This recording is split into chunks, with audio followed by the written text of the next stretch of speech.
Salut à tous! Aujourd'hui, on s'attaque à un grand classique de la langue française, les homophones, spécialement pour le niveau CM2.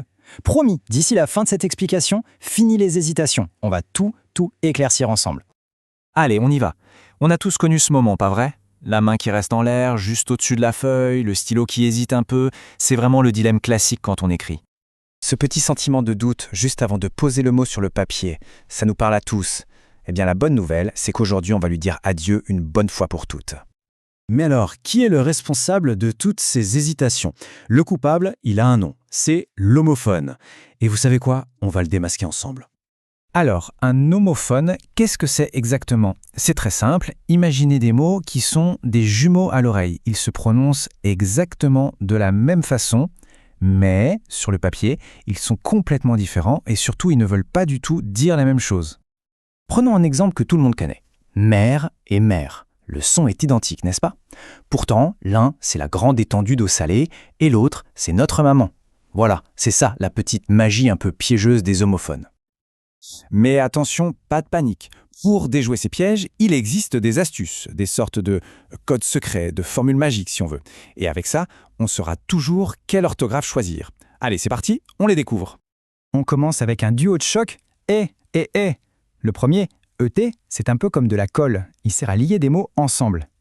Le second, EST, c'est le verbe être, il est là pour décrire quelque chose. Bon, attention, voici le premier code secret. C'est tout simple. Pour savoir si on met « est », on essaye de le remplacer par « était ». Si la phrase veut toujours dire quelque chose, bingo, c'est « est ». Si ça ne fonctionne pas du tout, on essaye de remplacer par « et puis ». Si là, ça marche, eh bien, c'est « est », tout simplement. Croyez-moi, c'est infallible. Regardez cet exemple. Il est en vacances. On applique notre technique. Est-ce qu'on peut dire « il était en vacances » ? Oui, ça marche parfaitement. Donc, pas de doute, c'est bien EST. Facile, non? On continue. Prochain duo, et celui-là, il est redoutable. A sans accent et A avec un accent. Le premier, c'est le verbe avoir. Le second, la préposition, ce petit mot qui nous indique souvent un lieu ou un moment. Le code secret pour eux, il est tout aussi simple, vous allez voir. On essaye de le remplacer par « avait ». Si la phrase fonctionne encore, c'est le verbe avoir, donc A sans accent. Si ça ne veut plus rien dire, alors hop, on sort l'accent. Prenons un exemple. Elle a une trottinette. On remplace et ça donne « elle avait une trottinette ». Ça sonne juste? Oui, c'est parfait. Donc, on est sûr et certain, c'est le A sans accent. On enchaîne avec un autre grand classique, son et son. Son, S-O-N, c'est pour dire que quelque chose est à lui ou à elle, comme dans son vélo. Et son, S-O-N-T, c'est encore notre fameux verbe être, mais cette fois au pluriel. Alors là, le code secret a deux parties. D'abord, on teste avec « était ». Si la phrase a du sens, alors c'est « son ». Si ça ne marche pas, on passe à la deuxième astuce. On essaye de remplacer par « mon » ou « ton ». Et si là, ça marche, c'est « son ».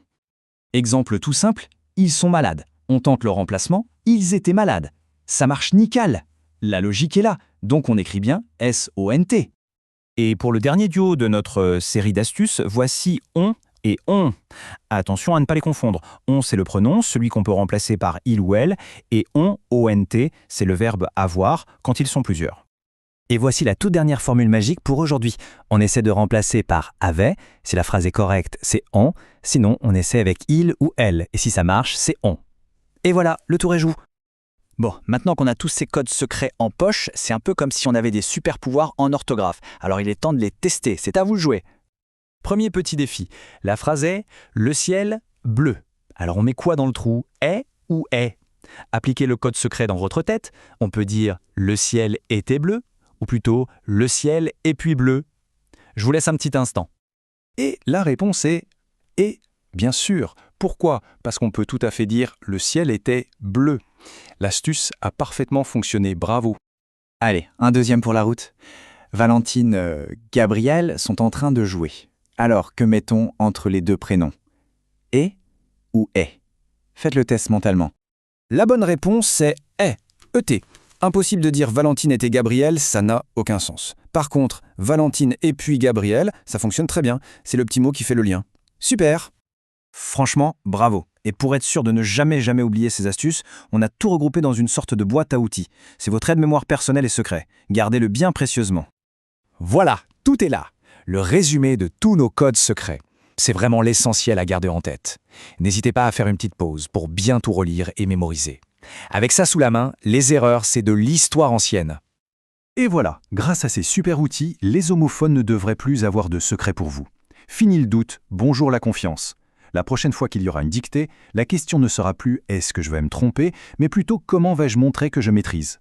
Alors, prêt à relever le défi ?